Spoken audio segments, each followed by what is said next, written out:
बिथांमोना नुगासिनो दं सानफ्रोमबो मोनफ्रोमबो समस्थियाव बिटिसिनि मोनफ्रोमबो समस्थियावहाय रोजा रोजा सुबुंफ्रा जइन जाफैगासिनो दङ। स्पेशली बिपिएफनि जोंनि मानगोनां हाग्रामा महिलारि सार दैदेननाय बिपिएफनि सोद्रोमाफ्रा रोजा रोजा बिपिएफआव जइन जाफैगासिनो दङ। दिनैबो बेयावहाय रोजा रोजा सुबुंफ्रा बिपिएलआव जइन जागोन। निसिमा समस्थिनि सिङाव थानाय बे खैला मैलायाव बिथांमोना जइन जादों। बिथांमोनखौ जों बरायदों। दिनैहाय हाग्रामा महिलारि बिथांनि दैदेननाय बिपिएफ हान्जाखौ बयबो गाज्रि मोनजोब्बाय। आं दाखालिबो बुंदों बिथाङा गोबां गाव सरकार थानाय समाव गोबां थगायदों, रायजोफोरखौ थगायदों। बिथाङा बुंदोंमोन थलासे थलासे सना होगोन, बेखौ होआखै। बेखौबो जोबोद गाज्रि मोनबाय। हा हु होगोन होनदों, बेखौबो थगायबाय बिथाङा। गोबां बिथाङा खामानि मावगोन होननानै प्रतिश्रुति होदोंमोन, बिथाङा मावनो हायाखै।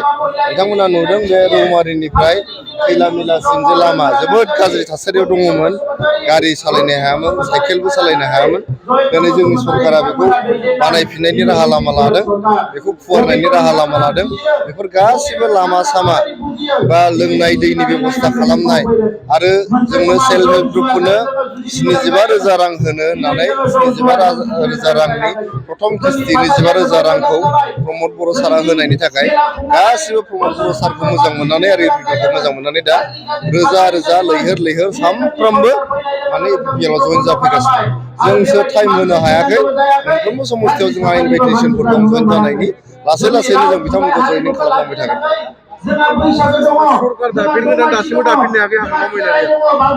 सरकारखौ बिथाङा दागासिनोआनो 2020 मायथाइनिफ्रायनो। दिनै दागोन, गाबोन दागोन।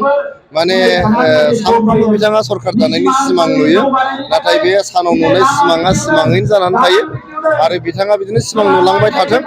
जोङो फैगोन 20-25 बोसोर बिपिएलआ सरकार दागोन आरो हाग्रामा महिलारिया सिमां नुयै नुयैनो बोरायलांगोन।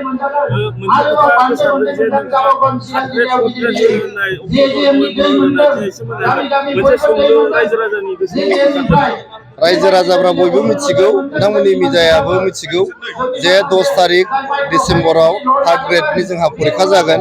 क'क्राझाराव गोबां कलेजफ्राव बड'लेण्ड इउनिभारसिटिखौ सामलायनो होनाय जादों आरो बेखौ गोबां सेन्टारावहाय थार्द ग्रेडनि जोङो साकरिनि इन्टारभिउ जोंहा जागोन। जोङो साकरि होनायखौ दिनैनि 4,500निबो बांसिन साकरि होबाय। साकरि होनानै जों खाम सिफुं दामनानै जोङो एपइन्टमेन्ट होआखै। जोंहा खाम सिफुं दामनानै दल खावां दामनानै साकरि होनांगौ गैया। जोंहा जिहेथु बे साकरि होनायनिफ्राय थाइसेबो लानांगौ गैया, आथाना 5 फैसाबो लानांगौ गैया। हाग्रामा महिलारिनि सारनि दिनाव बिपिएफनि सरकारनि समाव लाख लाख रां लानानै साकरि होदों आरो बिथांमोना दल खावां दामनानै साकरि होदों। खिन्थु जोङो दिनै रोजा रोजा साकरि होनायनि उनावबो जों दल खावां दामाखै, खाम सिफुं दामाखै आरो जों आथाना 5 फैसानि लेनदेनबो खालामाखै। बिनि थाखायनो दिनै अपोजिसन पार्टिफ्रा बेखौ माखासे बानसावनो नाजादों।